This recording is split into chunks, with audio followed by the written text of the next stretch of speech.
নমস্কার বন্ধুরা, আপনাদের সবাইকে সীমা রান্নাঘরে স্বাগত। আজ আমি বানাবো সিমাইয়ের পায়েস। সিমাইয়ের পায়েস করার জন্য আমি এখানে 1 প্যাকেট সিমাই নিয়ে নিয়েছি।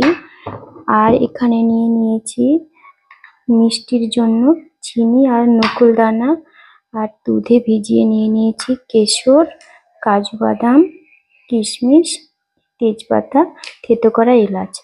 আর আমি 1 লিটারের মতো দুধ নিয়েছি। চলুন এবার সিমাইটাকে রান্না করি। সিমাইটা ভাজার জন্য আমি একটা কড়াই বসিয়ে দিয়েছি উনুনে। তাতে 2 চামচের থেকেও একটু বেশি তেল দিয়ে দিয়েছি। এখন আমি সিমাইটাকে ভেজে নেব।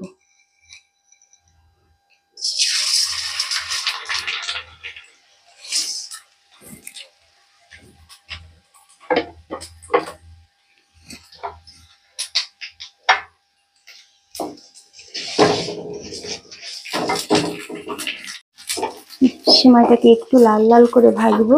গ্যাসের ফ্লেমটা কমিয়ে দিয়ে আমি সাদা তেলে ভেজেছি, আপনারা ঘি দিয়েও ভাজতে পারেন। সিমাইটা ভাজা হয়ে গেছে, এখন আমি দিয়ে দেব গরম করে রেখেছিলাম 1 লিটার দুধ, সেই দুধটাকে।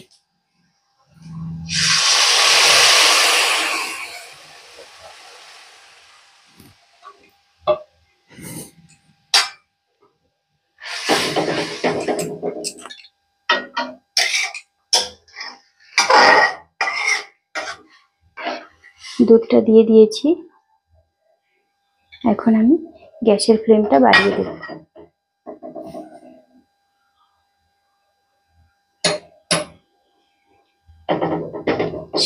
সিমাইটা ফুটতে থাক। এই যে দেখুন সিমাইটা ফুটছে কেমন। এখন দেখবো সেদ্ধ হয়ে গেছে কিনা। এই দেখুন নরম হয়ে গেছে। এখন আমি দিয়ে দেব চিনি, কাজু, কিশমিশ সমস্ত কিছু এখন দিয়ে দেবো এক এক করে। এখন আমি দিয়ে দিচ্ছি তেজপাতা, থেতো করা এলাচ,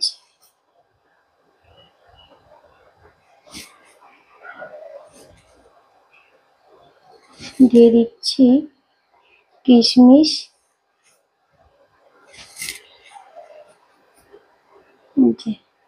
কিশমিশ দিয়ে দিলাম, কাজু,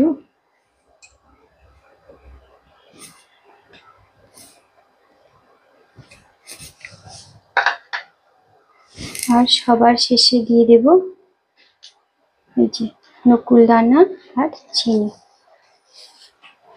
নকুল দানাটা দিয়েছি তার কারণ নকুল দানার বাতাসা দিলে নাকি জল কাটে না, সেই জন্যই আমি নকুল দানাটা দিয়েছি।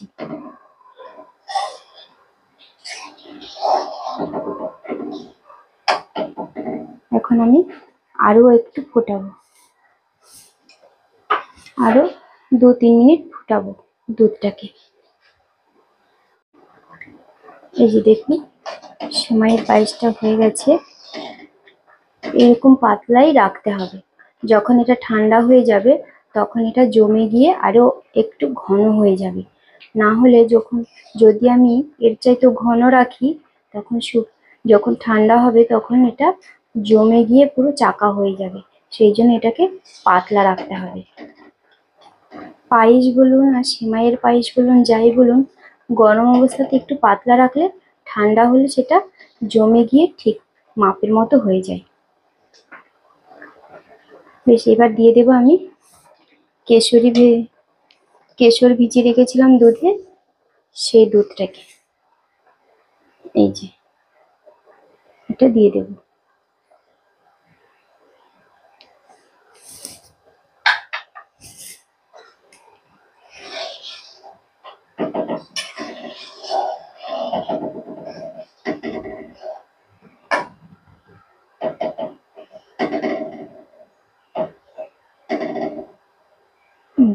হয়ে গেছে এটাকে এখন আমি নামিয়ে দেব।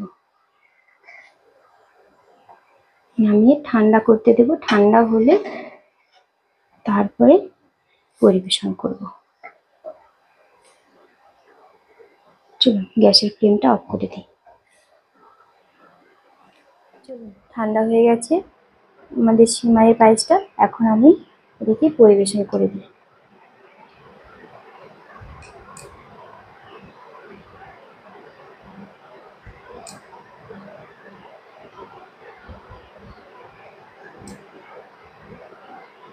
আমার এই সিমাইয়ের পায়েসের ভিডিওটা যদি আপনাদের ভালো লাগে তাহলে লাইক করবেন, শেয়ার করবেন, কমেন্ট করে জানাবেন কেমন লেগেছে আমার এই ভিডিওটা।